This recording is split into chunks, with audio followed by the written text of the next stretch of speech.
Hello and welcome back to another episode of Test Don't Guess Tuesday. I'm Melissa Hawklopacki, your functional gut health expert. And every Tuesday here on YouTube, I take you through a real live client's GI map test. It's the test that I run with all my private clients that gives me an inside look at what's happening in the gut.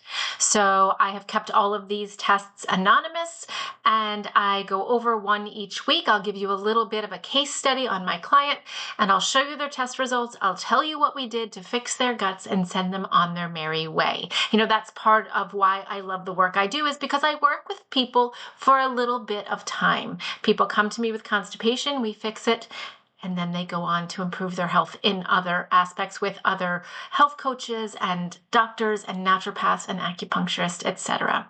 So if you're here and you're constipated and you're wondering, why am I constipated? I'm going to show you through some of these gut tests what we find and how we help people get unconstipated.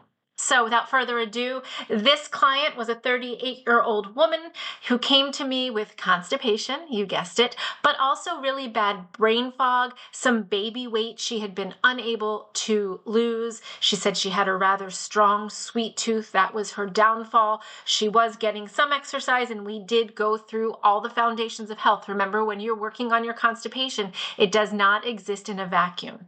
So you need to be working on your nutrition, your hydration, your mindfulness, your movement, and your sleep.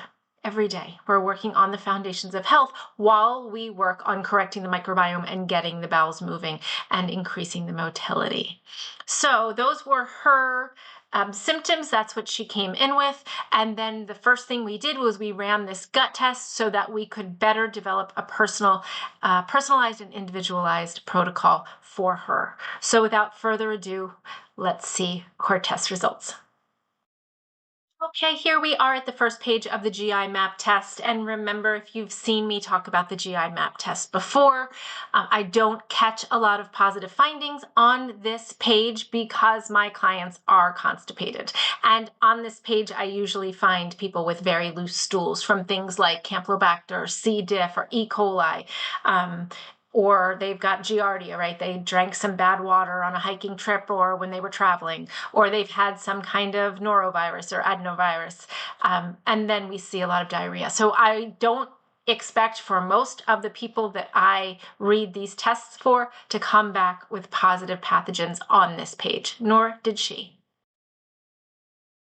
This page talks about both parasites and intestinal health markers. You know, I don't normally pick up a lot of parasites with this test. Most parasites aren't picked up because they don't live in your stool, right? They live in your tissues. So this one did pick up some Entamoeba coli, not in a high enough reference range for them to be alerted. However, good to note that it was there. And if we are going to do any sort of antibacterial treatment, we would want to make sure that it was including something that was effective against Entamoeba coli. But she wasn't complaining of issues related to this, so I'm not so concerned.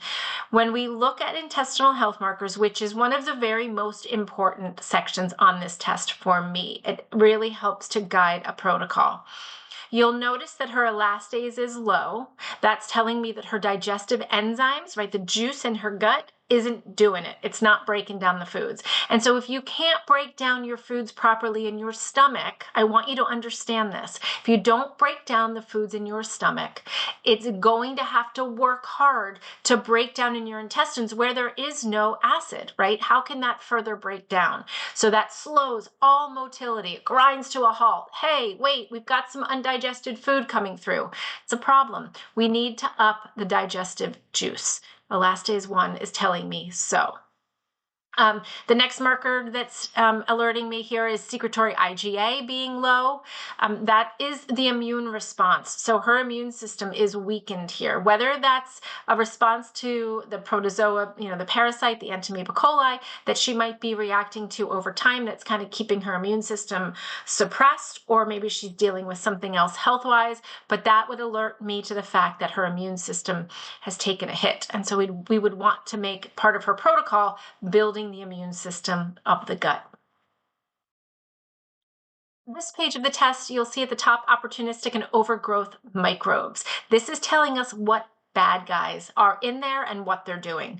And now you can imagine that if you don't have the right amount of digestive juice, right, enough acid to break down that food in your stomach, nor do you have enough acid or juice to kill the bugs that are coming in on the meat that you're eating, on the vegetables that weren't properly washed, on something that was mishandled, right, by somebody who was handling it before it got to you. Lots of germs coming in our mouth.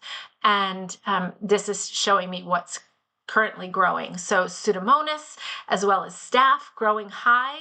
I don't love those numbers. At the bottom, you'll also see some Candida. Candida would explain why she has this brain fog, as well as weight gain, as well as sugar cravings, right? All because of Candida. And this is high enough that I would really want to work on knocking that down. Whatever I would be using to eradicate the yeast, I would also hope would eradicate some of that overgrowth of dysbiotic bacteria at the top. And last, age tells me at the top that she has a little bit of H. pylori, not high enough to warrant treatment unless she was having some stomach pain. However, I'd like to push it a little bit here with her, because if you don't have enough stomach acid, that H. pylori is going to flourish.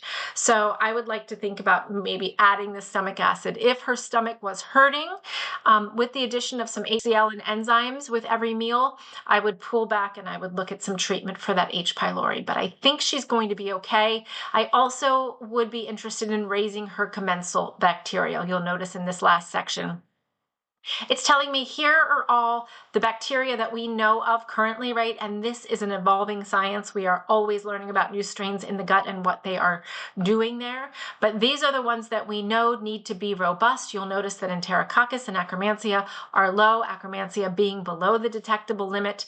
There is a great supplement for Akkermansia specifically that she would need to take, as well as just a good overall probiotic with a lot of strains, with a high count, would really help her too. Remember, when the good guys are robust, they knock down the bad guys. So that will help the fight to overcome the dysbiotic bacteria. Here at the bottom, you'll notice Bacteroidetes and Firmicutes are both lowish.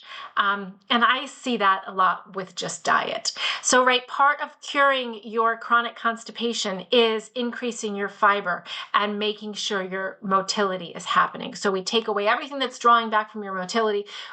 We add in those enzymes to make sure you're digesting well. Remember, digestion starts from the top down. You can't expect good output if you don't have good input and good juice in the stomach. So with this client, we used a couple of products. I can show you real quick. I don't do this very well, but this is from Microbiome Labs. This is the Mega Mycobalance for yeast and fungal support that I really like.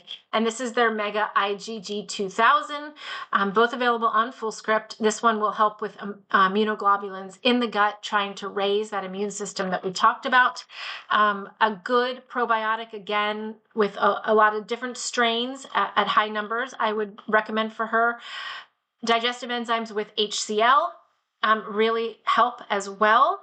And I would really start there. I would probably also consider a binder. Remember, anytime we are using something that is antibacterial, we're trying to reduce those numbers. We want to use a binder so that as that stuff needs to be taken out of the body, the binder will cling onto it and grab it out. You want to make sure whenever you are trying to eradicate something in the body that you are pooping well so that it has an escape, because you don't want dying bacteria stuck in the colon. So that was my client, 38 years old, 3 months together, cleared her brain fog, cleared her Candida. She was on her way to changing her diet, upping her fiber, and losing weight, and doing such a great job. So this could be you in 3 months, right? What are you waiting for? You can run this test yourself at digestivediscovery.com. That's my portal for this test. I can help you read it if you need it, but there's tons of information in the portal to make it simple for you, or just watch a couple of these videos. You'll get the hang of it. You'll see what things mean and how we put protocols together. And you can heal yourself. So that's it for me. I thank you so much for being here. And I remind you to come back for Test Don't Guess Tuesday every week. I'm Melissa Hall-Kopacki. Thanks for joining me. Bye-bye.